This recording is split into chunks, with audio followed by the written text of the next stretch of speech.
प्रचारक को पिता कहना एक बाइबलिकल दृष्टिकोण।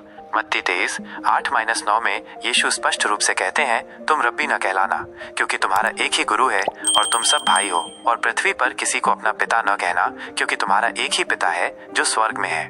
इसका अर्थ क्या है? एक ही गुरु यीशु मसीह ही हमारे लिए अंतिम शिक्षक है। सभी मानवीय शिक्षक, चाहे वे कितने ही ज्ञानी हों, सीमित हैं। एक ही पिता, स्वर्गीय पिता परमेश्वर ही हमारे सच्चे पिता हैं। कोई भी धार्मिक नेता, चाहे वह कितना ही सम्मानित क्यों न हो, परमेश्वर का स्थान नहीं ले सकता। क्यों यह महत्वपूर्ण है? झूठे आध्यात्मिक नेतृत्व से बचाव। जब हम किसी व्यक्ति को अत्यधिक महत्व देते हैं तो हम उसके विचारों पर अंधाधुंध विश्वास करने लगते हैं और बाइबल के सत्य से भटक सकते हैं। स्वतंत्र सोच को बढ़ावा। जब हम किसी पर पूरी तरह निर्भर होते हैं तो हम स्वयं सोचने और निर्णय लेने की क्षमता खो देते हैं। सच्चे अनुयायी बनना। एक सच्चा अनुयायी बाइबल का अध्ययन करता है, पवित्र आत्मा का अनुसरण करता है और यीशु मसीह के उदाहरण का अनुकरण करता है। क्या इसका मतलब है कि हम प्रचारकों का सम्मान नहीं करें?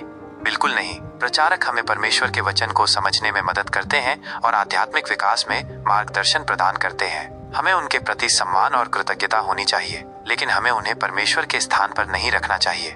निष्कर्ष, प्रचारक को पिता कहना बाइबलिकल सिद्धांतों के विरुद्ध है। हमें उन्हें एक गुरु या मार्गदर्शक के रूप में देखना चाहिए, न कि एक पिता के रूप में। सच्चा आध्यात्मिक विकास तब होता है जब हम स्वयं परमेश्वर के वचन का अध्ययन करते हैं और पवित्र आत्मा के मार्गदर्शन का अनुसरण करते हैं। अतिरिक्त विचार। सभी शिक्षकों को समान रूप से न देखें। सभी शिक्षक समान नहीं होते हैं। कुछ शिक्षक सच्चे हैं और बाइबल के सिद्धांतों पर आधारित शिक्षा देते हैं, जबकि अन्य भ्रामक शिक्षा दे सकते हैं। स्वयं निर्णय लेने की क्षमता विकसित करें। किसी और पर निर्भर रहने के बजाय हमें स्वयं निर्णय लेने की क्षमता विकसित करनी चाहिए। समुदाय में भाग लें। एक स्वस्थ चर्च समुदाय में सभी सदस्य एक दूसरे को आध्यात्मिक रूप से बढ़ने में मदद करते हैं। अधिक जानने के लिए आप बाइबल के निम्नलिखित पदों का अध्ययन कर सकते हैं। यूहन्ना 14:6। यीशु ने कहा, मैं ही मार्ग और सत्य और जीवन हूँ। बिना मेरे द्वारा कोई पिता के पास नहीं जा सकता।